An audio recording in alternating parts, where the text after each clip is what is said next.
So saya ni boleh dikira sebagai super senior lah, super senior you all. Cuma sekarang ni dah ada camp bagus kan. Kalau tak dulu semua ada duduk dekat Paik Raja lagi kan.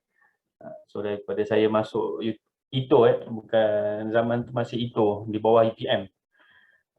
So tahun 99. Masa semua orang nak masuk millennium tu kita masuk universiti lah di ITO. Okay, so alhamdulillah saya berjaya habiskan saya punya degree dan saya terus sambung master di sana juga. So itu yang ITO tu 2004 dan 2004 2005 tu menunjukkan saya batch keempat dan batch kelima lah convocation di Kuito masa tu Masa Kuito start 2001 first convocation. Dan alhamdulillah baru ni siap lah dalam 2 tahun lepas untuk PhD pula dalam bidang geotek. So geotek ni saya tahu, saya tak sure lah kalau diploma. Tapi kalau masa degree ni geotek ni akan dikatakan atau di perception berkenaan geotek ni adalah killer subject Memang ramai yang tak minat pun geotek. Kalau beri option kalau boleh tak nak ambil pun nak subjek. Puan Ain Betul. Pasal geotek ni dia tak macam structure, dia tak macam environment, benda semua tahu. Dia straightforward. Kalau geotek ni, kalau ikut Carl Terzaghi, Carl Terzaghi ni dia adalah bapa moden lah kepada geotek. Bapa kepada geotek moden. Okey. Ataupun soil mekanik lah. Dia sendiri pernah mengatakan yang geotek ni satu bentuk seni.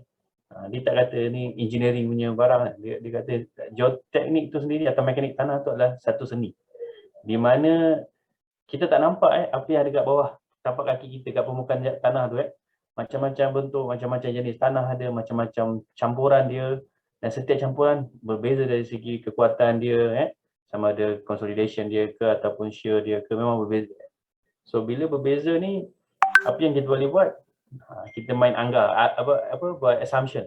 Banyak sangat assumption, so itu yang jadi artis. Lagi banyak pengalaman kita dengan geoteknik punya kerja, design, so lagi bagus lah biasanya kita punya assumption yang kita buat. So kalau ada yang berminat untuk geoteknik, bakal menjadi artis lah.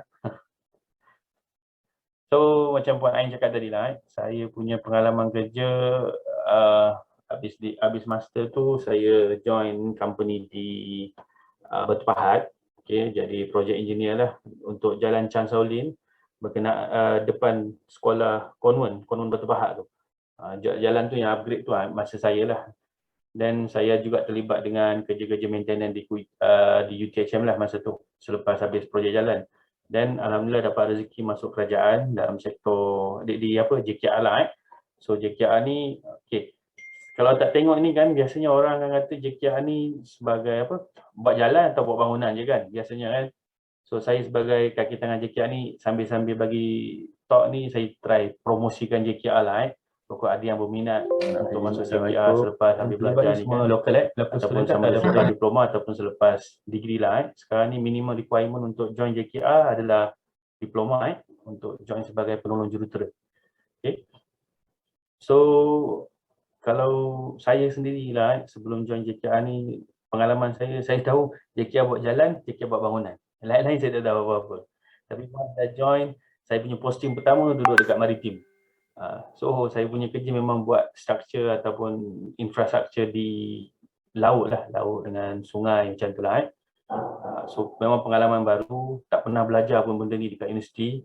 So kena bekerja keras lah belajar benda-benda ni semasa kerja So habis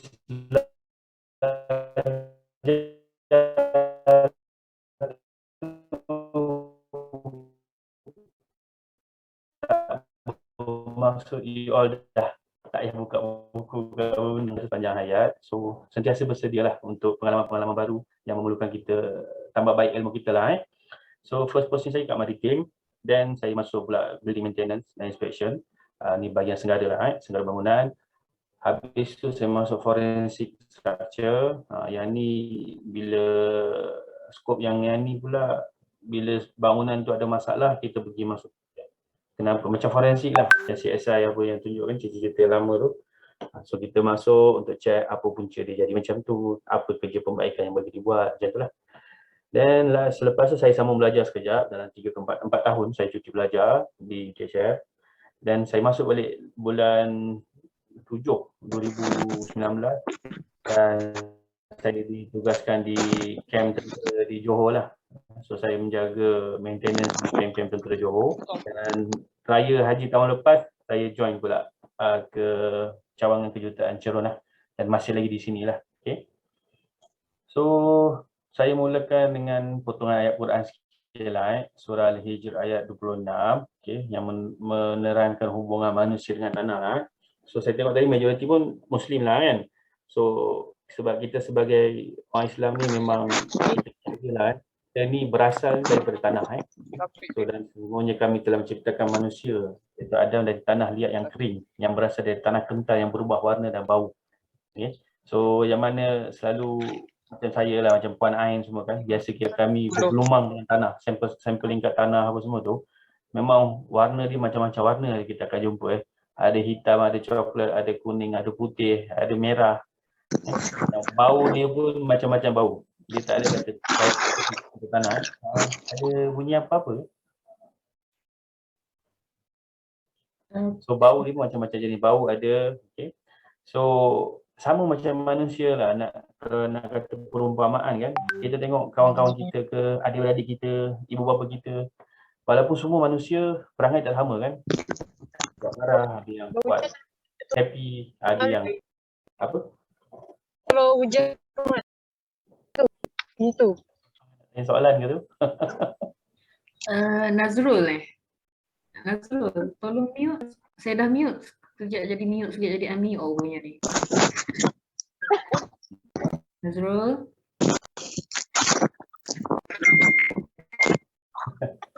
Okay. So dia lebih kurang perumpamaan tanah ni sama macam kita lah. Kita ni pun macam-macam perangai, macam-macam kita punya sifat kita, ada yang kuat, ada yang lemah, ada yang besar, ada yang kecil, ada yang kurus. Sama juga tanah. So tanah ni sangat subjektif. Macam mana susahnya kita nak faham perangai manusia ni, macam tu lah susah nak faham perangai tanah tu sendiri. Cuma kita ada basic lah, macam Prof Fadilah Kamsah kan, dia ada orang lahir tarikh ni macam ni, orang yang suka makan benda ni, dia punya sifat macam ni kan. So macam tu juga kita punya prediction kepada tanah, berdasarkan testing-testing yang dah dibuat bertahun-tahun, daripada dulu sampai sekarang, data-data dikumpulkan dan kita dapat tahulah, dia tak ada exact figure, tapi kita ada range lah, daripada satu nilai ke satu nilai, untuk kekuatan tanah ke, untuk taburan-taburan dia punya sifat fizikal ke, macam tu lah.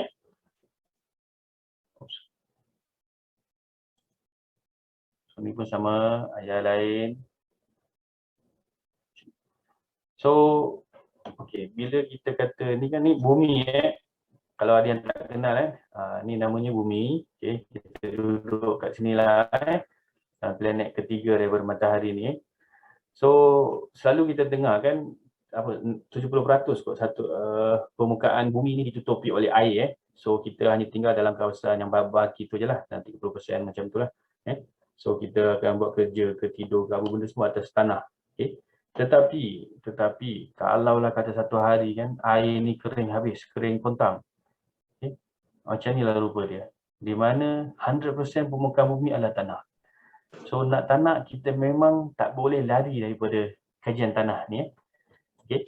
Kajian tanah ni adalah basic kepada segala kerja-kerja engineering dalam civil. Okay. Kalau kata you all biasanya lah, kalau macam pengalaman kami sendiri kan di industri ni, orang-orang yang terlibat dengan kerja tanah ni biasanya muka-muka yang sama je lah. Tak jarang lah jumpa orang-orang baru. Kalau ada pun dia pun akan duduk lama kat situ. Pasal minat tu lah, minat berkaitan dengan tanah ni sangat kurang. Dalam kajian mekanik tanah ni sangat kurang. So kalau ada yang berminat untuk sama belajar ke further study dalam bidang geoteknik ni, dialu-alukan lah. Anda akan jadi insan-insan terpilih lah. Puan Ain betul Okey. Kenapa kajian tanah ni penting dan di mana kita nak pakai? Okey. Adakah kita nak pakai masa buat bumbung, atau masa kita nak buat, kalau kata rumah 2 tingkat, masa tingkat kedua, atau tingkat yang bawah, ataupun masa buat foundation? Ada siapa-siapa boleh beritahu? Dari foundation. Ya, foundation. Okey, ada soalan, ada jawapan lain? Kalau ada yang berfikir di luar kotak, nak bagi jawapan lain?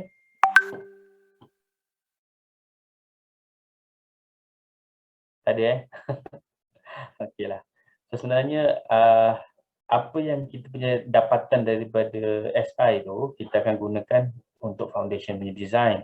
Tetapi untuk design yang terbaik, kita akan guna pakai juga yang atas sekali lah. Maklumat-maklumat beban daripada atas ni semua akan diguna pakai untuk design foundation, okay, supaya boleh asas tu bertahan, boleh menampung lah beban daripada atas ni dan tidak menggelongsor ke apalah. So secara basic, okay, semua tahu tanah ni asalnya daripada batu lah. So dia ada prosesnya macam ni lah, sama ada di metamorphic, ada igneous ataupun sedimentary rock, okay. Yang mana bila terluluh hawa, tiga-tiga ni dia akan menjadi sedimen, yang mana akan berubah jadi tanah lah. Sama ada di pasir, tanah liat ataupun silt lah. Silt bahasa Melayu saya tak sure. Okay. So yang ni lah yang 3 jenis saya cakap tadi tu. Kita ada gravel. Gravel ni batu lah. So dia bukan tanah. Okay. Saiz dia lebih daripada 2 mm tu dikira gravel. Kalau lebih besar daripada 76 dia dah jadi boulder. Okay. Then kita ada pasir. Okay. Pasir ni antara 2 ke 0.075 mm. Dan kita ada silt. Silt bahasa Melayu. Panain boleh bantu tak? Silt dalam bahasa Melayu apa? Tapi dia fine, tapi dia tak Kelodak ke apa? Ha? Silky, berkelodak. Macam kelodak. Dia halus tapi dia bukan clay lah. Clay ni lagi halus So clay ni kalau kurang daripada 0.02 mm ni baru dikatakan clay Silt ni sifat dia masih macam pasir tapi dia lebih halus. Itulah. Okay. So biasanya tanah ni bila kita buat SI, dia adalah campuran daripada 3 elemen utama ni lah. Sama ada silty clay loam, silty loam, dan kita ada loam, sandy loam, loamy sand, sandy clay loam, sandy clay, clay loam macam ni lah. So campuran ni biasanya mesti macam ni lah. Dia punya nama untuk tanah yang kita jumpa lah masa SI nanti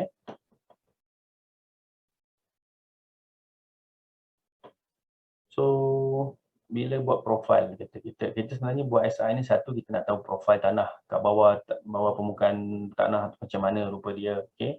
Dan kita nak tahu kekuatan dia lah.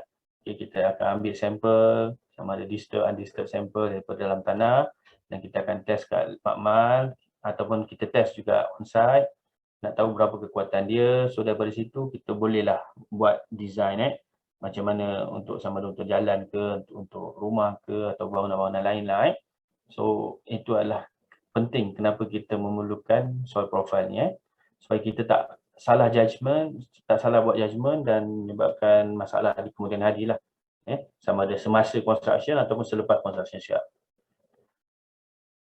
So boleh nampak macam kita punya lapisan kalau kata bawah tu ada batu, dia tak adalah straight line bukan straight line. Yang ni pun macam cantik lagi. Kalau ikut yang actual tu lagi macam merbah dia punya bentuk. Kadang-kadang ada yang satu point kat sini je, satu lubang, lepas tu hilang macam tu So yang ni ada 4 borehole yang dibuat. So saiz pun panjang dia pun berbeza-beza sampel ni boleh tengok. Dan dalam ni tengok ada jenis tanah yang ketiga ni, 3 borehole ni kita jumpa. Borehole yang hujung ni tak jumpa. Sama juga yang layer kedua ni, borehole 2 dengan 3 ada, borehole 4 dengan 1 tak ada. So ini yang pentingnya kenapa kita akan buat site investigation lah Okay. So kita nak buat macam ni tak boleh Kita nak check apa yang ada kat dalam tanah dengan masukkan kepala dalam tanah tu pun memang takkan dapat lah. Kita akan nampak hitam je pasal gelap kan, tak ada cahaya, tak ada lampu apa kat dalam tu. So nak tak nak kita memerlukan bantuan sains dan teknologi dan machineries untuk buat SI ni lah Okay, bila kata kita buat SI, okay, kita ada reference kita lah, ada standard, ada kitab kita apa yang perlu dirujuk supaya nak pastikan apa yang kita buat tu adalah betul. okey, mengikut amalan yang sepatutnya. Okey. So macam untuk site investigation ni kita ada British Standard lah, British Standard BS 5930 yang diriwais pada 1999. Okey. Yang ni memang sangat lengkap. Dia ada 300 lebih muka surat. So very detail daripada start kerja SI sampailah penghujung, sampai testing di lab semualah. Dia dah merangkumi semua ni. Okey. Kalau kata ada yang berminat di masa depan untuk terlibat dengan kerja-kerja SI ataupun all terlibat dengan construction, kalau boleh dapatkan kopi BS ni sebagai punya panduan lah. So boleh pastikan apa yang dibuat di site itu adalah yang betul lah. Dan skop SI juga dia berubah atau bergantung kepada beberapa faktor berikut lah, iaitu size projek. Okay. Lagi besar projek tu lagi banyak lah kita punya skop untuk SI ni. Depth of investigation, maksud dia berapa terperinci kita nak kaji, sama ada basic ataupun sangat terperinci. So yang ni pun dia akan menyebabkan melibatkan testing yang berbeza, kedalaman boring yang berbeza dan sebagainya lah. Okay. Then complexity of the ground subsurface profile, yang ni maksudnya lagi banyak layer tanah kat dalam tu kan, bawah bumi tu macam-macam layer ke. So lagilah kita punya lebih kompleks lagi kita punya SI.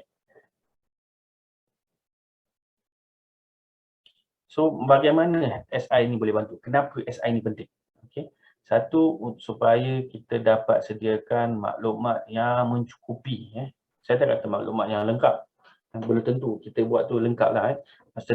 Setiap masa tu sentiasa akan ada error lah. So kita cuba dapatkan maklumat yang secukupnya lah, secukupnya untuk kita access sesuatu site di mana kita buat construction lah, supaya site tu selamat dan design kita adalah ekonomik lah, tidak over design ke atau under design. Okey, untuk kerja-kerja sama ada kerja sementara ataupun kerja kekal lah. Yang keduanya, supaya kita dapat merancang dan juga menyediakan kaedah-kaedah pembinaan, sama ada daripada foundation sampailah siap sampai superstructure tadi. Lagi satu, supaya kita senang boleh jangkakan sekiranya akan ada kesukaran semasa buat kerja lah. Dan juga satu lagi, kita boleh menyediakan layout arrangement lah. Kalau ada kompleks tu ada beberapa bangunan, kita boleh susun bangunan yang tinggi duduk kat sini just right, yang bangunan rendah mungkin kawasan lain macam itulah.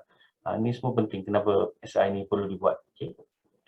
So objektif lah SI ni dibuat untuk menentukan jenis tanah ataupun batu, dan kita nak tentukan air bawah tanah tu pada kedalaman berapa, dan juga parameter-parameter sama ada fizikal ataupun strength parameters lah untuk tanah tu lah. Saya ni semuanya sebenarnya akan memberikan kesan terhadap cost construction, masa construction dan juga pembinaan tu sendirilah, macam mana susah senang nak buat. Okay. So SI ni boleh dibagikan kepada 5 komponen utama lah. Yang pertama, desk study ataupun recon dan juga recon ataupun site visit lah.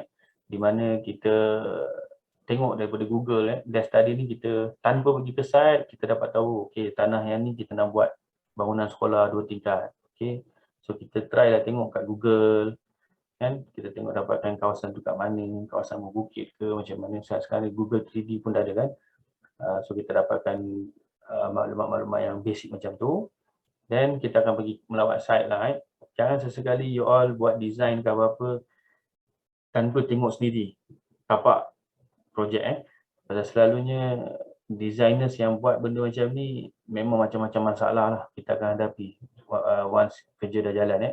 Pasal dia tak dapat feel macam mana keadaan kat situ, macam mana rupa muka bumi kat situ, tanah apa ada kat situ.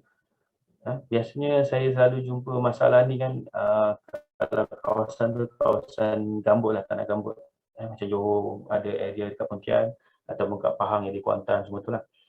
So biasanya kalau buat borehole ni pun tak jumpa sample pit dalam dia punya sampling tu.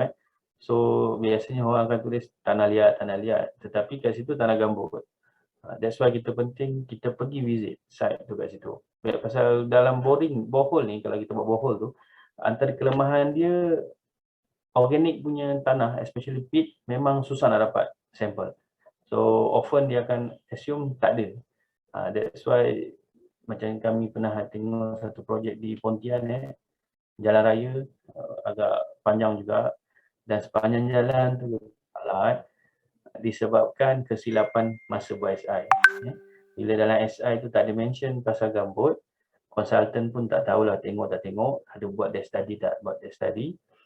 Dia design dengan anggapan kawasan tu adalah tanah liat, dan bila buat construction dah mula masalah, tetapi dia orang berjaya juga selesaikan sampai siap projek. Tetapi once dah siap, bila kenderaan dah mula guna pakai jalan tu, tetap ada settlement pada jalan dan agak teruk lah.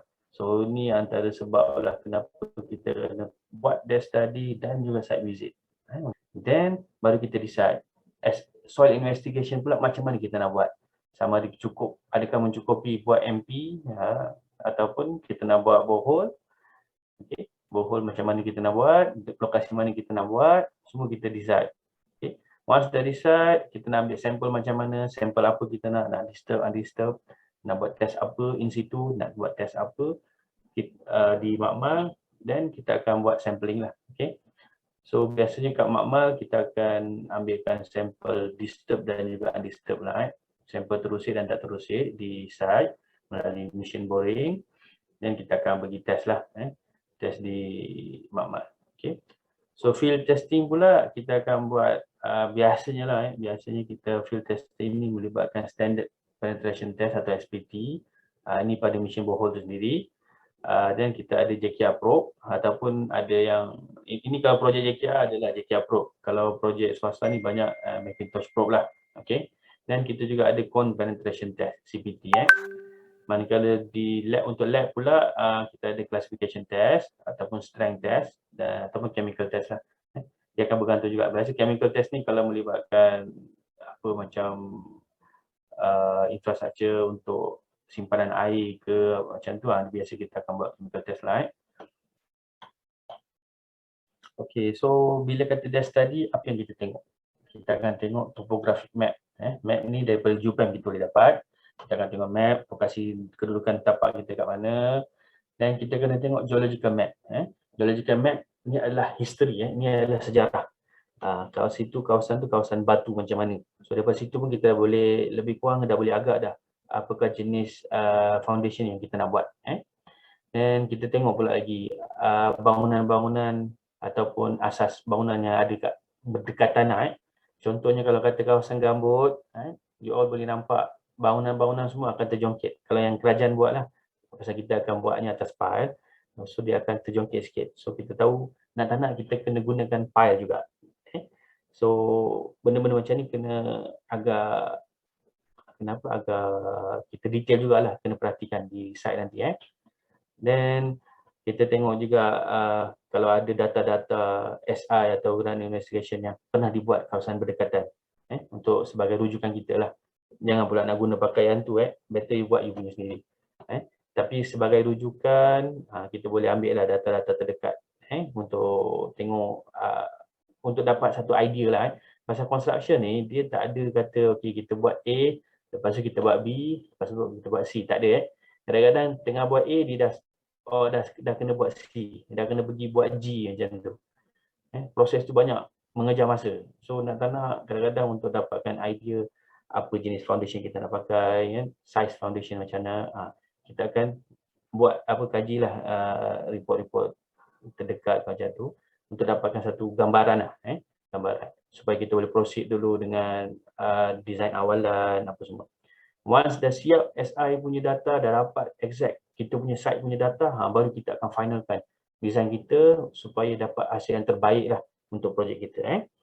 Dan kita juga boleh ambil daripada gambar-gambar aerial fotografi lah. So dalam zaman sekarang ni kita tak pergi ambil aerial fotografi, kita dah ambil Google punya gambar daripada Google lah. Dan kita kena tahu juga sejarah kawasan tu. sama ada kawasan tu dulu pernah dijadikan tapak pelupusan sampah ke, ataupun dulu paya ada orang dah tambak ke, ni semua akan memberikan kesan kepada kita punya construction. So ni contoh topografi map lah. Ni daripada Japan. Ni biasalah selalu orang jumpa lah, yang belajar geografi ke apa semua akan jumpa map ni. So ini geological map. Kalau geological map dia tak ada grid line sangat, tapi dia ada bentuk macam ni. Yang macam pink ni biasa untuk batu granite. So ini mungkin batu metamorph dan sebagainya lah. So kita daripada sini kita boleh letakkan kita punya site tu duduk kat mana. So kita boleh anticipate lah apa jenis foundation yang sesuai. Okay. So ni aerial photograph lah. Ini contoh macam gambar Google lah. So sekarang ni dah ada Google. Ini gambar old school lah.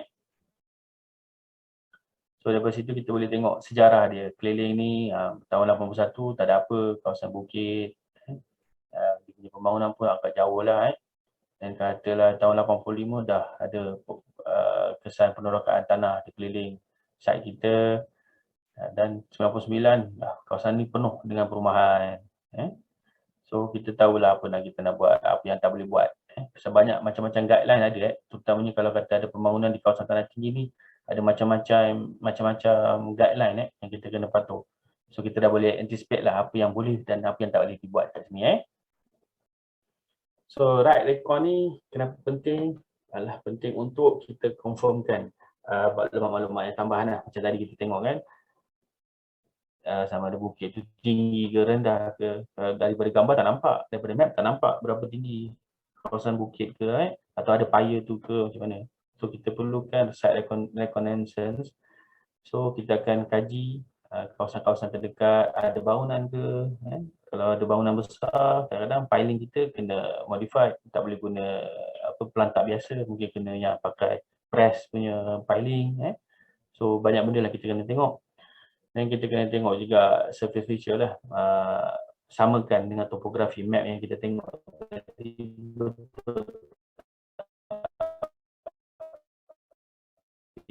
yang ada dalam map, apa yang ada baru. Pasal macam kalau gambar Google ni, kita boleh ambil sebagai rujukan lah. Pasal biasanya gambar yang Google release kat kita ni, dia agak keterbelakang lah. Mungkin 5 tahun lepas, 6 tahun lepas, paling-paling pun setahun lepas punya gambar. Mungkin dalam tempoh yang dalam masa setahun tu dah ada pembangunan atau ada perubahan pada muka bumi tu. So kita kena verify lah di site. So yang last kali ni, yang ni dia lebih kepada geologi lah. Kalau kata kawasan tu ada, kalau terutamanya melibatkan kawasan berbukit lah, sama ada apa sesaran, sesaran ke, ataupun ada tanda-tanda kawasan tu mungkin terhasil daripada gempa dulu, zaman dulu ke. Pasal biasanya kawasan yang macam tu, batuan kat situ agak lain sikit sifat dia. Disimpan air dan sebagainya. So kita punya cara nak buat pembinaan kat situ agak berbeza lah. Dan biasanya kalau slip ni, biasanya kita akan ngelakkan terus lah. Pasal memang susah sikit dia punya construction, agak mahal. So ni bila kita tengok site, kita boleh nampak lah tanah tu nampak kat bawah ni agak cerah. Sebelah sini ada warna merah-merah sikit. Yang ni yang lain sikit warna dia. Ni yang penting kenapa kita perlu tengok kat site. Macam ni lain. Kalau korek atas tak nampak batu. Bila dah semakin ke bawah, penuh batu. Tengok pula batu pula, jenis batu apa? Batu kapur, batu granite. So setiap satu tu cara kita nak pecahkan dia berbeza. Kalau granite nak kena buat explosion, kena letupkan. Kalau batu kapur pun ada yang mungkin kena letupkan, ada yang boleh guna mesin. So adalah berbeza lah.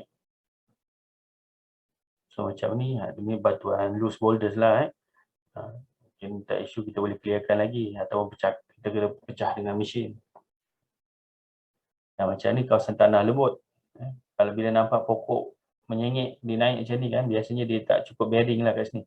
Bearing capacity dia agak rendah. That's why dia terpaksa menggunakan badan dia, dibaring sikit baru dia naik. So ni kawasan-kawasan yang tanah lembut lah. Sama ada marine clay ke ataupun kawasan pit macam tu lah. So ni contoh ada padang ragut. Kita tahu lah Puan Ain yang jalan ke mana. Okay. So bila nak buat SI, kita dah tengok, dah study, kita dah pergi tengok site. Sekarang kita nak plan pula macam mana kita nak buat SI tu, soil investigation. So kita nak buat borehole. Biasanya kita tak boleh lari daripada borehole lah. Untuk kerja-kerja civil ni kita takkan lari daripada borehole. Nak tak nak pun paling-paling pun akan ada satu borehole kat site. So bila nak buat borehole, kita kena tentukanlah borehole jenis apa kita nak pakai, berapa dalam kita nak pergi. Itu yang maksud dengan terminating punya borehole ni. Berapa dalam. So biasanya lah, biasanya kalau kata untuk apa namanya, bangunan ataupun jalan, kita akan pergi paling dalam pun mungkin 50 ke 60 meter lah. Itu maksimum lah kita akan pergi. Selepas tu dah tak ada guna lah pun kalau kita buat lagi ke dalam lagi, pasal dia tak ada effect sangat ke atas. So ataupun kalau kata kita jumpa batu lebih awal, ataupun lapis tanah yang berlapisan keras. Okay. Kalau untuk berhenti ni, kita ada SPT tadi tu, hentakan dia kalau bacaan tu lebih 50 bacaan hentakan untuk 1.5 meter tu, so kita dah boleh terminate lah bila bacaan tu sama 5 kali. 5 kali kita dapat 50 lebih hentakan tu, kita dah boleh assume sebagai kawasan tu agak keras lah untuk kita nak letak pile ke apa benda. Ataupun kita jumpa batu. Batu pula kita tengok pula, batu tu bila ambil sampel, berapa persen yang kita dapat retrieve.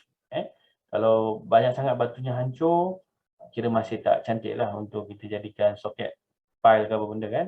So kita akan drill lagi ke dalam sehingga kita jumpa batuan yang at least 50%.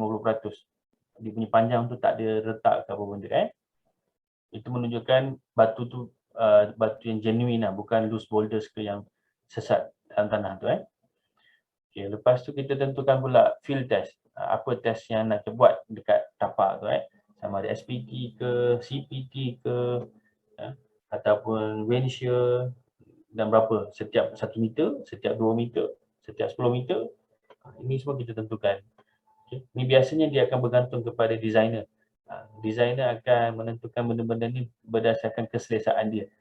Data macam mana yang diperlukan untuk dia keluarkan design yang terbaik dia lah. Okay. Yang ketiga, sampling. Sama ada disturbed sample, undisturbed sample. Macam mana, berapa banyak nak ambil, berapa kedalaman kita nak ambil sampel. So ni semua kita akan tentukan. So reference note ni for building or and road project lah, sama ada kita nak buat untuk building ataupun road. Kalau building ni kita akan compact sikit kawasan tu. Dia kawasan tu tak adalah luas sangat. Kalau jalan ni panjang, kadang-kadang kita akan buat jalan berpuluh kilometer. So dia punya sampling point tu pun agak banyak lah. Dan last sekali, apa hasil? Dah dapat semua benda ni, apa hasil kita nak keluarkan di drawing, nak dapatkan BQ dan spek dan sebagainya lah. So di JKR kita punya guideline dan spek sendirilah untuk kerja-kerja site investigation, di mana kalau kontraktor yang buat projek JKR ni wajiblah dia patuh kepada apa yang ada dalam guideline dan spek kita ni lah. Tak boleh nak lari. So kita agak diringkaskanlah 60 muka surat je kalau kita punya spek. Kerana guideline ni dalam 4 muka surat je. Lebih simple lagi. Kalau kata yang saya bagi tahu tadi kan, BS 5930 ni, dia 328 muka surat. Tapi sangat terperinci lah dari segi untuk site investigation . Dan yang terbaru kita dah guna pakai Eurocode lah, Eurocode 7 untuk geotechnical design. Mana dia tak lengkap, dia tak adalah banyak sangat berkenaan investigation, tapi dia ada sentuh-sentuh juga. Tapi nak tak nak, the best kita boleh rujuk BS 59309. So bila kita nak tahu berapa banyak borehole kita nak buat, so ni anggaran kasar lah. Saya ada tengok nota yang Puan Ain bagi pun lebih kurang jugalah dia punya maklumat ni. So kalau kata untuk bangunan setingkat, borehole spacing antara satu borehole ke borehole yang lain adalah dalam 25 ke 30 meter lah. Kalau lagi rapat lagi bagus sebenarnya, tapi kos lah. Lagi banyak kita buat lagi mahal sebenarnya duit yang kita perlu sediakan. Kalau untuk bangunan bertingkat-tingkat, jarak dia dalam 15 ke 25. Boleh nampak bila bangunan tu lagi besar kita nak buat, lagi tinggi, so kita punya jarak tu lagi pendek. So kita nak data yang lebih terperinci sikit lah. That's why kita buat macam tu. Kalau untuk highway, dia panjang sikit jarak dia. Iaitu antara 250 ataupun 300 meter lah. Pasal dia panjang kan, beratus ataupun berpuluh kilometer, kalau kita buat jarak pendek-pendek ni banyak sangat pula borehole yang kena buat. So masa kita nak jimatkan masa, satu lagi nak jimatkan kos lah. So that's why kita ambil jarak dia agak besar, iaitu antara 250 hingga 300 meter. Kalau dam, dia rapat balik antara 25 ke 50 meter lah. So kaedah borehole yang paling common lah, paling biasa ada adalah hand auger, wash boring, rotary drilling, percussion drilling atau churn drilling nama dia. Lagi satu jackia probe atau McIntosh probe, dan juga foam drilling dan trial pit lah. Tapi kalau kat Malaysia ni kebanyakannya lah, hampir keseluruhannya kita akan pakai rotary drilling lah. Wash boring ni ada juga pakai, tapi kita macam jackia sendiri tak galakkan lah, pasal dia akan rosakkan sampel. Dia integrity sampel tu boleh dipertikaikan lah. So that's why kita tak berapa galakkan wash boring, kita akan gunakan rotary drilling lah, di mana dia akan pusing sambil ambil sampel kat dalam tu. Tapi dia gunakan air juga, cuma tak seteruk wash boring lah. Okay. Dan lagi satu yang paling biasa orang guna adalah sama ada jackia probe ataupun McIntosh probe lah. So yang ni hand auger, biasa kita nak ambil sampel kurang 5 meter bolehlah kita pakai ni. Tapi kalau 5 meter pun agak susah juga sebenarnya, agak tanah tu kalau keras ke apa memang susah kita nak guna pakai kaedah ni lah. Macam ni kalau tanah gambut memang sangat senang lah, very easy, sampai 10 meter pun tanah gambut rasa boleh pakai yang ni lah. Cuma sampel tu bila kita nak angkat tu tak dapat penuh cantik. So hand auger macam tadi saya cakap tadi tu, kita boleh gunakan sampel ni untuk tentukan lah jenis apa tanah tu dengan groundwater table tu kat mana. So kedalaman dia digalakkan kurang daripada 5 meter saja. Kalau borehole, okay, kita kena rujuk BS 5930 tadi tu. Okay, untuk semua kerja lah, termasuk untuk boring, sampling, testing dan memantau air bawah tanah. So dia akan korek, dia boleh korek menembusi tanah dan juga batu lah. Dia ada kepala yang berbeza, drilling head dia tu. So dia boleh, tak ada masalah. Kalau jumpa batu pun dia boleh, masih boleh drill lagi lah untuk dapatkan sampel. So macam tadi saya cakap tadi tu, yang biasa digunakan rotary drilling dengan wash boring. Tapi macam jackia kita galakkan untuk rotary drilling lah. Wash boring kita tak berapa galakkan. So benda-benda penting yang perlu diingat dan kena pastikan dia ambil data. Sekejap.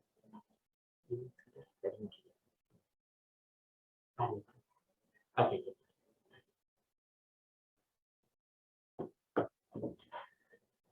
Okey, kita kena ingat kedudukan koordinat dia lah, koordinat dan juga dia level di mana kita buat sampel borehole tu lah. Dan kena pastikan sampling punya equipment tu dalam keadaan yang baik, bersih dan di-grease lah supaya dia dapat sampel yang elok lah. Dan sampel bila dah diambil, kita kena pastikan ianya di-seal dengan proper, airtight, watertight dan dilabelkan dan disimpan supaya kita tak tersalah sampel. So bila kat site, bila kata kita nak buat SI kan, kita takkan buat macam ni. Kalau kata ni site kita bentuk muka bumi agak ganjil kan. So kita takkan buat macam grid line. Kita takkan susun macam ni. Kata 5 meter, 5 meter satu, 5 meter satu. Tak ada. Kita takkan buat macam ni. Kalau buat macam ni, kita banyak data kita akan hilang. Ini berdasarkan pengalaman. Dia banyak data kita akan hilang. So apa yang kita akan buat adalah lebih kurang macam ni. Certain muka bumi kita akan ambil. Kata cerun yang macam ni, kita ambil. Dan a few borehole sepanjang garisan ni. Dan kita akan, bila dah siap ni, data ni, so kita dapat profile. Satu profile, dua profile. Ini garis-garis ni adalah profile. So ada banyak profile yang kita boleh dapat untuk tanah di sini lah. So daripada gambar profile tadi tu, kita dapat hasilkan lah. Kita akan jumpa batu kat mana, air bawah tanah dia punya ketinggian dekat mana, jenis tanah apa kat sini, ada hard material, ada soft material dan sebagainya lah. So mechanical auger ni gunakan mesin lah. So kalau hand auger tadi dalam 5 meter, so mechanical auger ni maksimum dia boleh pergi sampai 15 meter lah. Tapi dia akan ambil distilled sample sajalah. So ni yang washboarding tadi, dia akan pakai segi kaki tripod ni dan dia akan tembak je dengan air. Habis dia akan keluar. So sampel tu bila keluar kita akan check. Sampel tu jenis pasir ke apa tu, dia akan namakan, berdasarkan sini dia akan namakan. Tapi memang nampak dia akan gunakan pressure air tu untuk buat lubang. So itu yang kita kata dia akan mengganggu sampel yang kita nak ambil kalau kata undisturbed. Disturbed tu kurang risau, tapi undisturbed tu dia akan rosakkan. So data tu tak mencerminkan keadaan sebenar dalam tanah tu lah. Dan ini tambah juga storing. Dan kita ada rotary drilling. Ini yang cakap tadi. Rotary drilling ni dia akan berpusing. Macam gerudi lah. Gerudi kat rumah tu kan. So sambil dia berpusing, dia akan gunakan air juga untuk dia punya membantu dia punya pengorekan tu. So dia boleh ambil sampel. Sama ada kita nak gunakan sampel in apa? Disturbed, undisturbed, tak ada masalah. Ni yang saya cakap tadi, mata dia macam-macam jenis mata ada. So ada yang untuk tanah yang keras, ada yang untuk batuan, sama ada batu granit ke batu metamorph ke apa, dia ada berbeza-beza lah. So senang.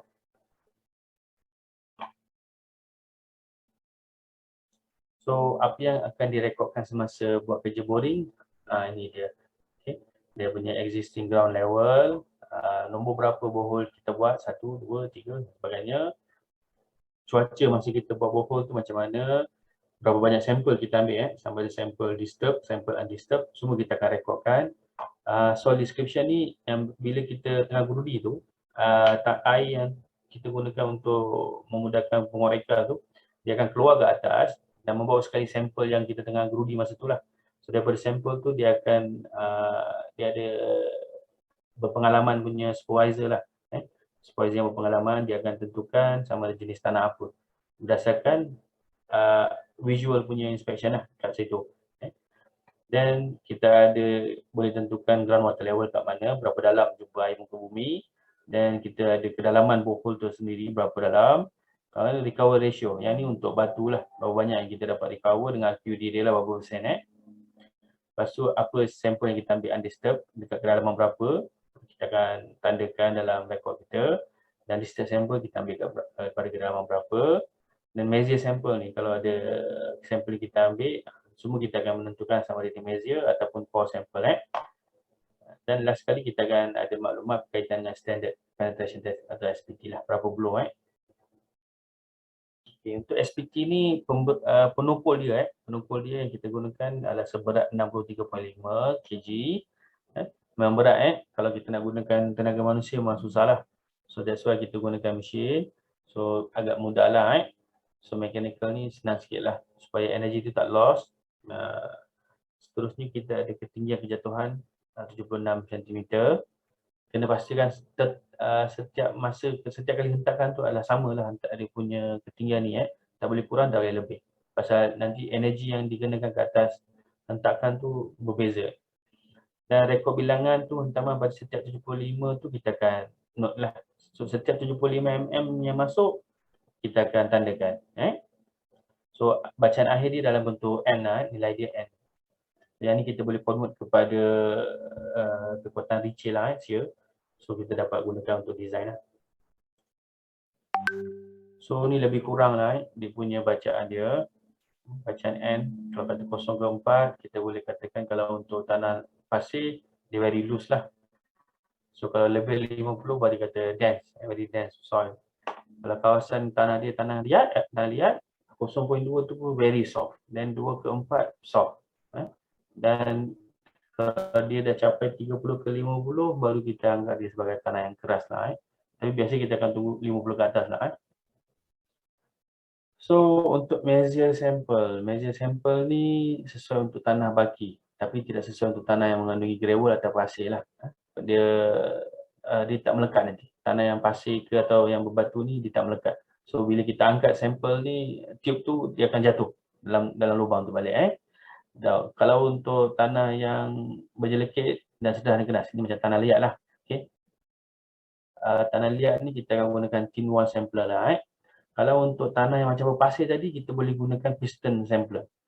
So kalau kata masa kita tengah gerudi tu, bila sampel tu keluar daripada air tu, supervisor tu check, dia kata ni tanah berpasir.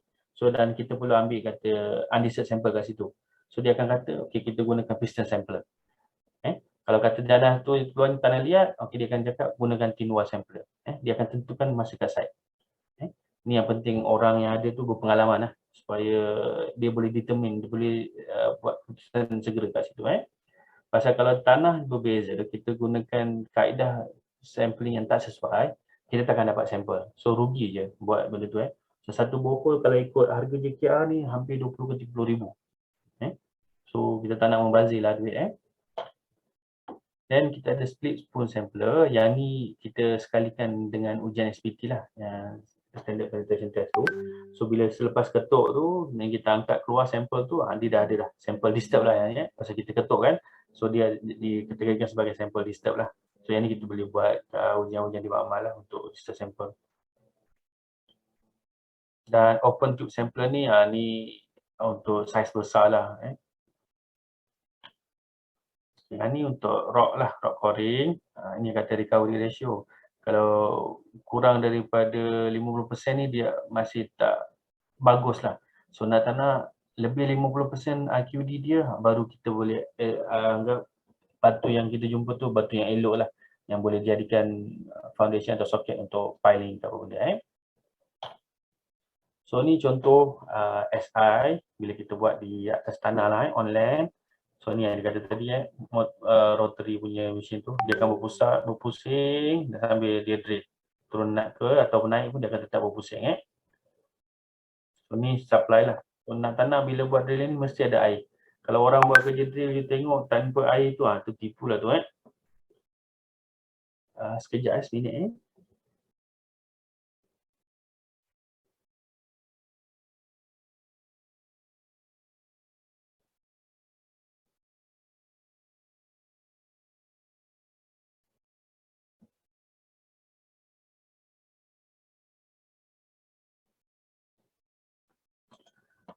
So ni contoh mesin tu lah. Dia tak beza lah, mesin ni lebih kurang je. So kita boleh yang ni kita boleh alih-alihkan lah, mengikut keperluan koordinat mana kita nak buat borehole, kita akan pindahkan mesin ni. So ni antara benda yang kita patut buat bila kata setup mesin adalah setup dia punya peralatan sekali lah. Tube-tube yang mana kita nak pakai, semua casing dia, semua kita sediakan siap-siap. So once kita dah mula kerja tu, kita tak berhenti atau tak ada hiccup lah. Nanti tak cukup barang ke apa benda, memang susah lah. So biasanya mereka yang terlibat dengan kerja ni memang dah sangat-sangat expert, sangat berpengalaman. Dia dah tahu dah setiap A sampai Z, segala peralatan. Dia dah standby dulu cantik-cantik, susun elok, baru dia akan mulakan kerja. So biasanya tak ada isu lah dengan dia punya konduktor ni semua ni. So ni mesin ni nampak. So ni kata tadi ni antara data-data yang dia akan ambil lah. Nama projek apa, nombor borehole berapa, tarikh bila kita buat, sampel apa kita ambil, kedalaman berapa. Yang tadi tu atas darat, yang ni pula kalau atas air. So walaupun atas air, kalau kata kita buat struktur macam ni, kat belakang ni ada jeti ni, kita nak buat jeti, kita nak tahu juga berapa dalam piling kita nak masuk. So kita perlukan data-data SI ni, so kita akan check. Buat SI di laut ataupun di darat lah. So harga bila kata buat kat atas air ni lagi mahal lah, pasal dia punya kerja temporary. Untuk pastikan kita punya platform tu agak stabil ni agak mahal lah. Ni macam ni kat India ni dia pasang apa scaffolding kot. Dia letak atas ni. Ni macam kat Malaysia banyak kita akan jumpa yang macam ni lah. Atas ponton dia akan set up dia punya mesin dan dia akan ni lah. Sebelum mula kerja dia akan anchor siap-siap. Anchor ni supaya dia tak bergerak lah semasa buat kerja jalan. Dan biasa kita tengok jugalah cuaca sama ada berombak ke apa benda. Berombak susah sikit lah nak buat kerja. Ini antara gambar-gambar yang ada. Ni yang canggih sikit lah. Kalau yang macam ni dia memang insyaAllah tak ada masalah. Pasal ikut terus. Dan kalau kata air pasang surut pun dia boleh naikkan dan turunkan dia punya platform ni. Sama juga. Sama. Even kalau kata untuk check apa minyak lah, apa benda semua, biasa banyak kita akan guna pakai lah peralatan yang macam ni. Ini yang tadi RQD, kita gerudi pada batu kan. Ini sampel batu yang dapat lah. Kalau banyak sangat yang pecah macam ni, itu kira tak cantik lah. Dia punya RQD punya value tu. Banyak batuan yang pecah atau rapuh. So kita nak batu kalau batu cantik, dia satu ni panjang cantik, itu adalah yang sampel yang bagus lah. Macam ni. Cuma batu pun tengok ada macam-macam jenis. Kandungan mineral yang agak warna coklat ni berbeza dengan yang atas ni. Yang ni biasa batu granat lah. So boleh nampak yang sebelah kanan ni gambar dia nampak panjang je sampel dia tu. 1 meter lebih. Tak ada pecah pun. So ni sangat-sangat bagus lah. Okay. Ini contohnya kalau kata kita dah ambil sampel, kita akan store dia elok-elok lah. Tak boleh bagi terdedah lama sangat pasal dia akan menyebabkan kehilangan moisture content daripada sampel. Dan kita memerlukan bacaan moisture tu untuk menentukan berapa dia punya emisi semua. Okay. So dia adalah kaedah-kaedah dia, macam mana cara nak guna. Ini biasanya kalau dulu digalakkan macam ni lah, kita akan sampel ni, kalau tube ni tube plastik PVC, dia akan potong gunakan peralatan khas nak ambil sampel. Kalau tak, kita boleh gunakan extruder lah, extruder kat lab. Ini antara benda yang kita kena pastikan supaya bila kita gunakan peralatan sampling ni, dia sepatutnya cantik, licin, elok je. Macam ni dah bergerigi ni tak elok lah, dia akan merosakkan sampel undisturbed. So yang ni semua you all, kalau kata you all kena jagalah, satu masa nanti kena jaga kerja SI, dipastikan segala peralatan yang ada adalah peralatan yang sepatutnya. Jangan yang ada peralatan bengkok ke yang macam ni semua diguna pakai kat saya. So yang ni ada field test apa, sama ada JKR Probe, SPT, CPT, CPTU, macam-macam je testing ada. Dan sama dia sesuai untuk jenis batuan ke tanah ke mana. So daripada sini kita boleh decide lah apa test yang kita nak buat. So yang ni probe ni macam saya cakap tadi lah, kita ada dua jenis lah yang popular kat Malaysia ni, sama ada JKR atau Macintosh lah. Dia punya beza ni dari segi angle dia ni, permukaan mata ni sama ada 60 atau 30. Kalau JKR ni 60, agak gemuk sikit. Manakala kalau Macintosh ni dia agak tajam sikit lah. Lepas tu diameter rod yang dipakai, yang belakang ni kepala dia, belakang tu kita ada rod sama ada 12 atau 13 mm. Berat dari segi keberatan hammer tu pun berbeza sikit. JKR lagi besar dan dia punya ketinggian tu JKR lagi rendah. Yang ni dia bukan suka-suka buat, dia mungkin dia dah mengkaji, banyak dah data yang ada, daripada situ baru dia decide lah dari segi size apa yang dipakai semua ni. So yang ni Macintosh probe lah. So memang kena pastikan rod ni bila kita nak hentak ni sentiasa lurus. Kalau dia sengit ke apa benda, dia dah akan mengganggu kita punya bacaan lah. Pasal friction dia dah lain. So storage dia macam mana kena simpan, semua kena jagalah. Ini pun contohlah MP yang dibuat kat site. Sepatutnya dia tak boleh nak buat seorang-seorang macam ni. Tapi kadang-kadang macam ni lah. Ini yang akan berlaku. Reality dia. Tak boleh nak lari. So kalau guna MP, kita akan ambil bacaan hentakan tu setiap 300 mm. Okay. Dan kalau kata bacaan tu maksimum dah melebih daripada 400 blok, dan kita dah boleh berhentilah. Itu dah kita tanah keras. Kita tak akan paksa lagi. Pasal kalau kita memaksa lagi, nanti nak keluarkan peralatan tu lagi susah pula. So kalau gunakan MP ni, maksimum depth yang dicadangkan 15 meter sajalah. So antara lain maksud dia, kita boleh gunakan MP kalau kata kita nak buat bangunan setingkat ataupun jalan tu, kita boleh guna lagi lah MP ni. Jadi kalau kata bangunan bertingkat-tingkat ni tak sesuai lah. So antara langkah berhati-hati yang perlu diambil, kena pastikan hammer punya height tu, jatuhan tu sentiasa sama. Kalau kata 60 meter, 60 mm, 60 mm. Tak boleh sekejap 50, sekejap 60 macam tu. Sebab dia ketinggian berbeza akan bagi energi yang berbeza. So tak boleh. Ini antara benda yang kena tengok lah. So at least ada 2-3 orang lah yang akan angkat hammer tu, supaya kalau seorang je yang buat, nanti memang satu point pun dah habis lengur dah tangan dia.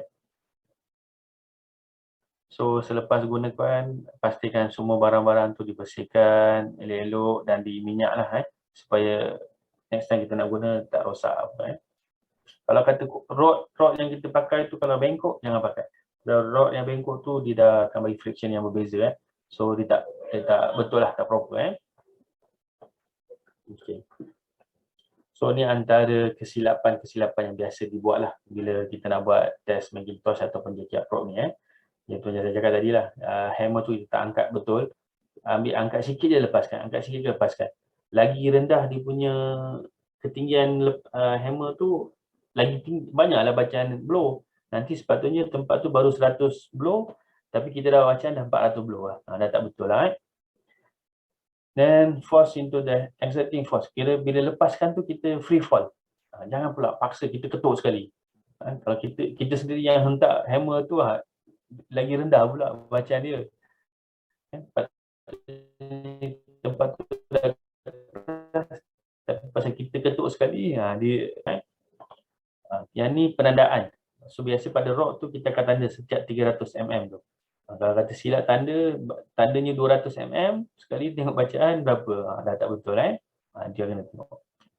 So counting ni lah, ni antara benda. Kalau orang yang kira tu kena fokus untuk kira lah, jangan terpengaruh ataupun hilang fokus sampai terlupa. Kan dah ketuk sampai 300, tapi terlupa. Baru 380 ke, baru 370 ke. So benda-benda ni nampak benda kecil tapi sangat memberi kesan lah kepada bacaan ni. Okay, ini yang saya cakap tadi. Diving band road, giving more blow count. So elakkan daripada gunakan rod yang bengkok lah. Pastikan rod yang digunakan tu adalah lurus. So apakah dia punya hard limit untuk probe? Dia tak boleh menembusi lapisan tanah yang keras lah. So bila jumpa tanah ni, kalau kita paksa juga, sama ada dia punya mata tu akan bengkok atau rod tu akan bengkok lah.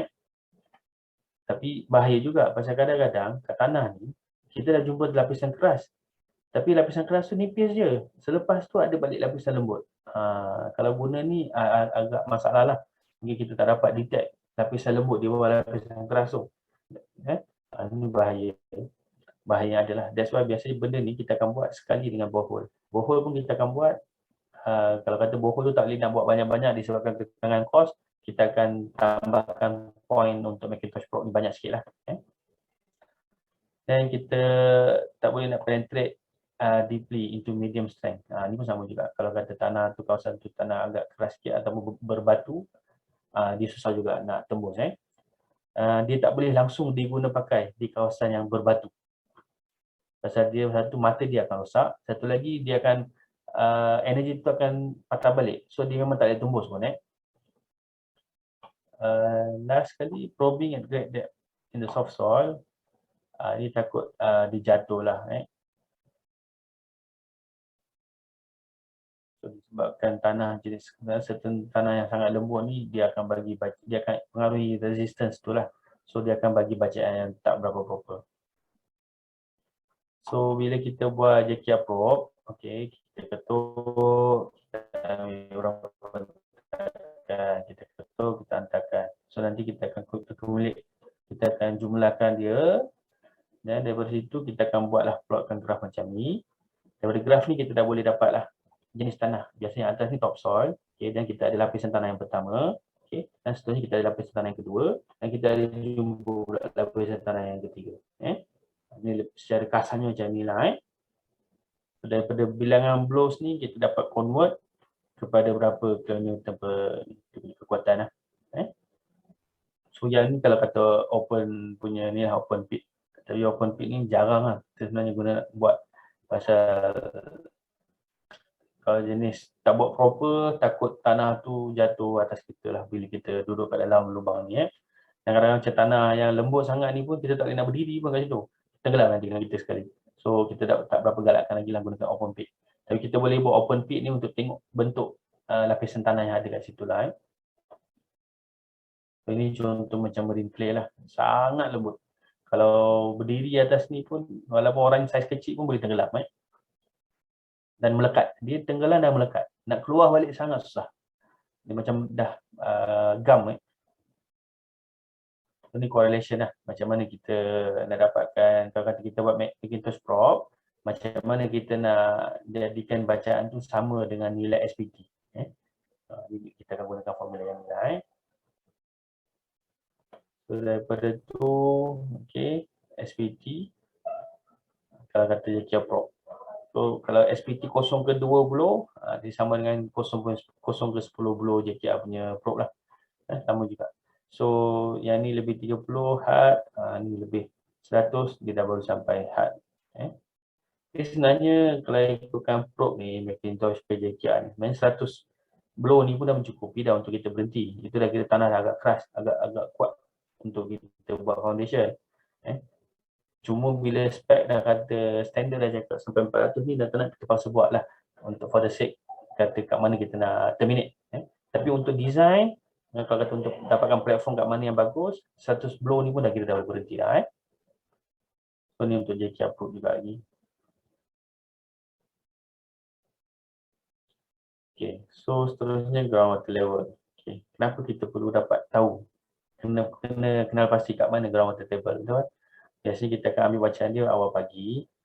Dan kalau kata untuk yang lebih tepat, kita akan pasang piezometer lah. Ini salah satu alat yang kita boleh pasang untuk ukur pressure air lah. Okay. Dia bagus tu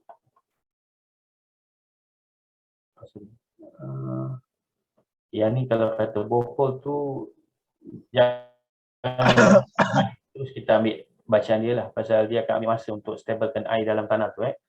Bila kita buat lubang tu, dia dah jadi active pressure, dia negative pressure, so air daripada tanah semua akan masuk dalam tu dan dia akan ambil masa sikit sebelum dia jadi stable. Once dah stable, baru kita boleh ambil dia punya bacaan dia dan juga ambil sampel air lah. So ni contoh yang stand 4 piezometer lah. So kita kena tanda dengan proper, ada ikat dia base supaya dia tak lari, dia tak apa, goyang atau tercabut. So borehole tadi tu, yang tadi mention apa data-data yang kita kena ambil masa buat boring tu. So kita buatlah bila kita mula, bila kita habis, reduce level, yang ni kita isi pula. So jenis tanah yang dikeluarkan daripada boring tu, apa jenis tanah, kita akan mention lah, sama ada medium dense, warna apa, sand. Ni ada sand lagi sampai mana. Kat bawah ni dah jumpa traces, ada serpihan batu. So ada yang clay. So macam ni lah. So data-data ni kita akan letak dan kita mention juga kat situ kat mana kita ambil sampel. Sampel apa kita ambil, so kita akan mention pada kedalaman berapa. Okay. Dan yang ni SPT punya blow. Di setiap 75 mm kita akan catat dia punya bacaan blow. Nanti untuk 1.5 meter tu kita akan gabungkan lah. Yang first dua ni kita tak akan ambil bacaan lah. Yang ni kita assume sebagai macam apa. Kan kita gerudi tu pakai air kan. So kita assume yang atas tu dah terganggu lah. So lepas yang 150 mm tu baru kita start ambil bacaan. So macam ni contoh dia tu 4, 3, 3, 5, 4, 5. So bacaan yang kita ambil 3, 5, 4, 5 je. So boleh campur 17 punya blow. Kita tulis kat sini. 17 per 30. 17 blow per 30 cm. So yang ni data lab lah. Bila dia ambil sampel disturb, yang ni D ni disturbed sample, UD ni undisturbed sample lah untuk borehole 3. So dia buat testing, okay, check lah berapa persen. Ni test ayak classification, berapa persen pasir, berapa persen liquid limit, plastic limit, plastic index.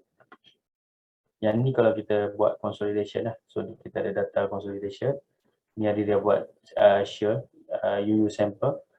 Okay, dia dapatkan bacaan shear dengan dia punya angle, friction angle. So kenapa borehole ni kadang-kadang antara dilema orang yang buat borehole kat site. Orang yang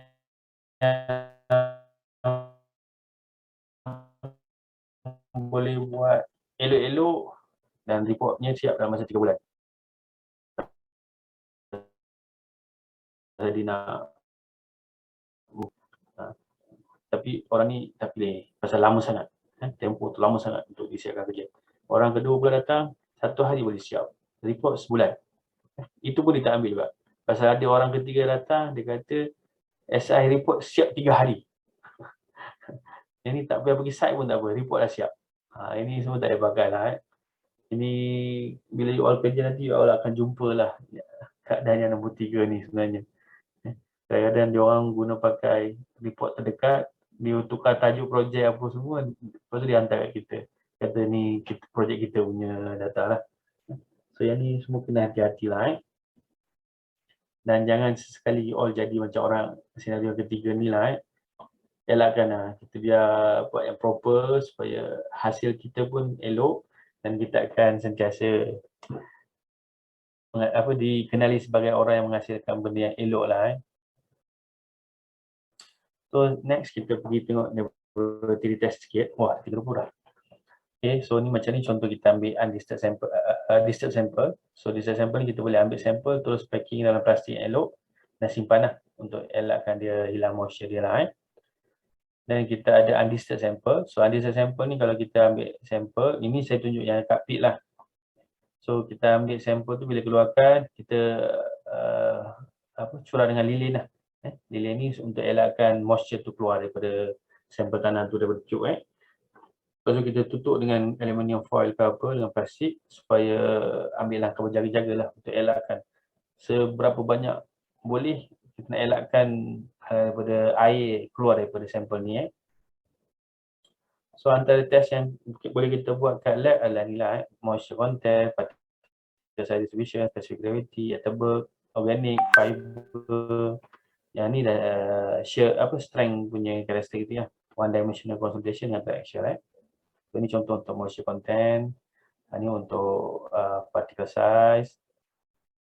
So daripada sini kita boleh tentukan berapa persen pasir, berapa persen tanah liat, berapa persen lodak. Okay. Kalau clay kita nak kena buat yang ni. Kalau pasir tak perlu, tapi kalau clay memang nak kena buat lah. So yang mana yang melepasi 0.002 mm tu, sampel tu dia akan gunakan akan buat test ni lah.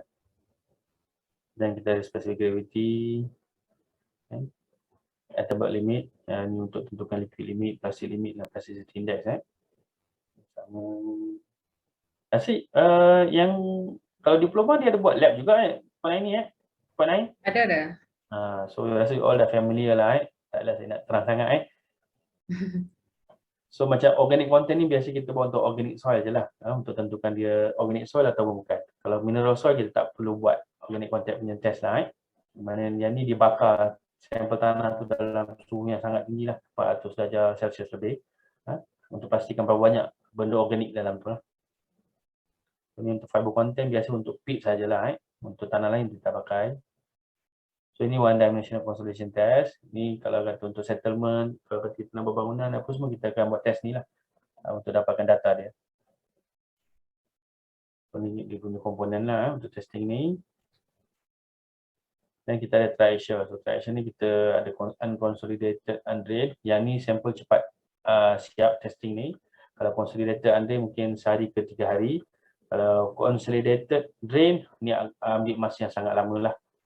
Kadang-kadang ada yang sampai bulan kalau untuk tanah liat. So kita designer akan pilih lah dia nak test yang mana satu dan kita akan buat lah. Biasa kalau untuk empangan tak nak dia akan buat CD atau CIU ni lah. Kalau yang biasa ni kita akan banyak buat UU lah pasal dia cepat. So ni dia punya komponen lah untuk testing dia. Dia ada macam-macam jenis. Ini yang canggih sikit, dia pakai dynamic. So macam mana dia punya strength dia selepas digunakan vibration. Sama lagi. So saya sentuh sikit geophysical method lah. Dia ada banyak jenis geophysical method, tapi yang banyak atau popular digunakan adalah seismic dengan electric resistivity survey lah. So electric resistivity survey ni dia gunakan elektrik lah, dialihkan elektrik ke dalam tanah dan diukur kerintangan tanah terhadap aliran elektrik tu. Okay. So berbeza-beza lah, ni mungkin ada material yang berbeza. Sini yang warna biru ni adalah sama ada air ataupun yang banyak mengandungi air lah. So dia akan bagilah gambaran yang berbeza. So yang ni kadang-kadang biasa ERS ni banyak guna pakai untuk cari telaga air lah. Kalau kata nak buat apa nama tu, macam telaga, telaga air, dia akan carilah gunakan alat ni. Tempat mana yang banyak storage air, so dia akan gerudi kat situ lah. Yang ni seismic. Seismic ni dia menggunakan wave lah, wave dari segi getaran. Okay. So yang ni dia akan bagi dari segi nilai shear lah. Kita boleh modify dia punya data ni untuk dapatkan nilai shear strength untuk steadiness tanah. So yang ni pun kita boleh pakai untuk design lah. So itu saja untuk hari ni. So saya minta maaf kalau ada kekurangan pasal slide-slide ni pun agak last minute juga pasal sediakan. Pasal macam-macam hal lah kat sini. Ada masalah-masalah yang berlaku kan.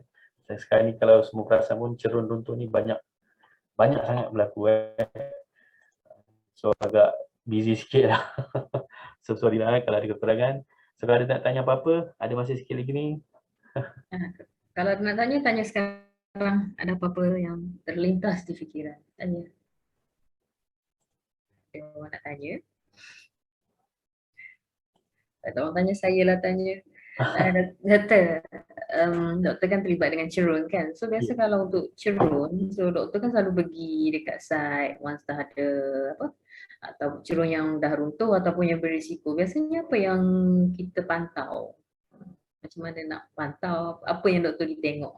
Okey, kalau katalah kan contoh macam kami ni banyak terlibat untuk cerun-cerun yang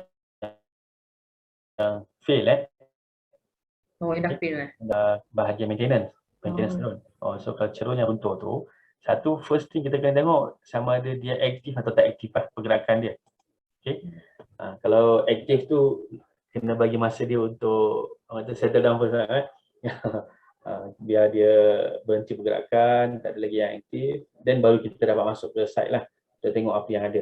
Tapi macam kes-kes kalau ada melibatkan kematian, nak bomba tu keluarkan mangsa secepat boleh. So dalam kes ni kami akan pergi untuk tengok, bagi nasihat lah. Dengan korek-korek tu ada pergerakan ke apa, kita akan arahkan untuk berhenti dan keluar lah. Tunggu semua elok balik baru boleh masuk lah. Yang macam dekat Ampang itulah. Betul. Yang macam Ampang tu pukul 2 pagi tu kami kena panjat cerun yang runtuh tu. Pasal bomba nak kami sahkan sama ada selamat tak selamat untuk dikorek. So kami punya assumption dia nak korek ke dalam mana tak tahu lah kan. So terpaksalah panjat semua. Sekali tengok di depan tu je dikorek. Rahsia. Adalah. Biasanya kalau bawa naik atas tu bawa alat lah. Ada ke kita tengok macam mana? Bawa alat. Bila dah naik panjat sampai atas tu ada alat ke macam mana? Dia biasa banyak kita bergantung kat visual lah. Visual tu lah. Dia ada tanda-tanda lah kalau kata tempat air berkumpul kat mana, ada aliran ataupun ada aliran air tak kat tempat yang runtuh tu kan. So benda-benda ni kita akan banyak benda lah kita akan monitor untuk pastikan apa punca tu. So ni yang dia agak subjektif sikit lah. So orang yang berbeza dia akan tengok benda yang berbeza. So naik satu tim lah naik atas tu. Ya betul. Dia biasa ada yang orang baru, orang lama dia akan sama-sama tengok semua benda lah. Orang baru ni sebagai pelakis kan. Macam mana tu? Orang baru ni sebagai pelakis lah untuk orang lama. Betul. Okay, so ada orang lain nak tanya? Tak ada nak tanya ke? Kalau tak ada nak tanya, saya bagi pertanyaan dalam otter nanti. Okay. So nanti dalam lebih kurang dalam 3.45 akan ada assessment sikit apa yang awak dengar hari ni. Saya buat soalan based on apa yang Dr. Niza cerita. So soalannya ringkas je, senang-senang je. Saya pun type sambil-sambil je tadi. Okay, so jawab sikit, so ada markalah sikit kat situ. Okay, so sebelum tu Dr. Niza dah panjang lebar cerita, dah cover satu topik lah tu. Alhamdulillah, senang kerja. Okay, so terima kasih banyak-banyak doktor. Okay, sebelum tu kita ambil gambar dulu, minta semua buka on camera. Bukalah sekejap. Buka semua. 100 lebih orang juga kan? Tunjukkan muka anda. Bila lagi nak masuk laman web apa JKA?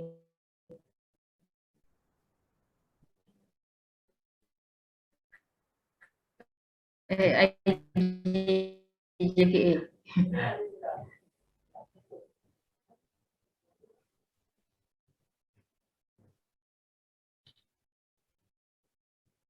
Okey, dah. Mana orangnya? Background dah ada, orang yang tak ada. Tunjuk muka sikit. Malu kot. Malulah pula. Gambar kartun tak mau nak tengok gambar orang.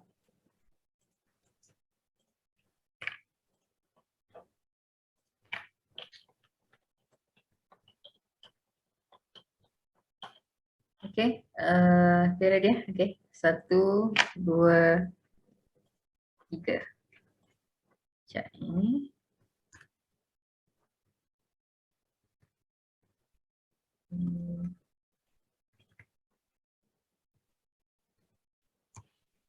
Okey, sekali lagi. 1, 2, 3.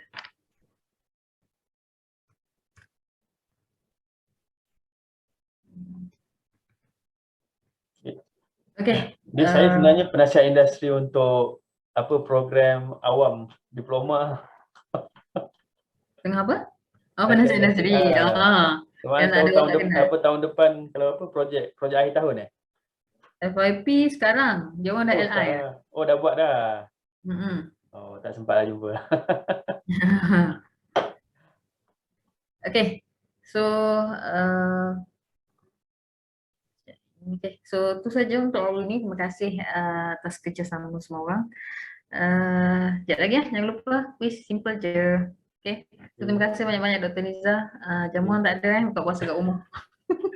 So, saya minta maaf lah kalau ada salah silap tu, saya minta maaf. Semoga apa yang saya sampaikan tu dapatlah membantu banyak mana tahu ada sikit-sikit yang you all pakai nanti tu amalan saya untuk akhirat nantilah. So apa-apa saya minta maaf. So selamat buka puasa dan juga selamat hari raya lah kepada semua So assalamualaikum. Okey, tak apa. Student nanti dulu. Terima kasih Dr. Niza.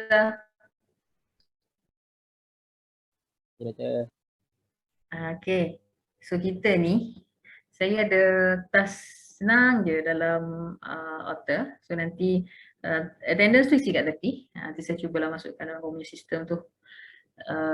Sistem apa kena hantar yang aktiviti pelajar tu. Tengoklah macam mana. Okay, so sekarang kejap lagi saya open dalam pukul 3.45 lah saya buka.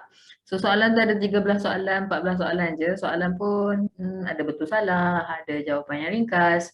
So cubalah untuk jawab. Okay. So minta maaf ada terkurang, terlebih. So selamat berbuka. Okay, jumpa lagi next kelas lah. Alright, thank you. Ya, madam. Untuk attendance tu dia sampai session 4 je. Ya Allah lupa. Okay. Sekejap lagi saya baiki sikit. Lupa ada section 8. Okay, lagi? Ada apa-apa yang nak dibangkitkan? Kalau dah jawab, kena jawab balik lagi nanti. Jawab lagi. Jawab lagi sekali. Boleh. Okay, yang mana dah settle boleh keluar.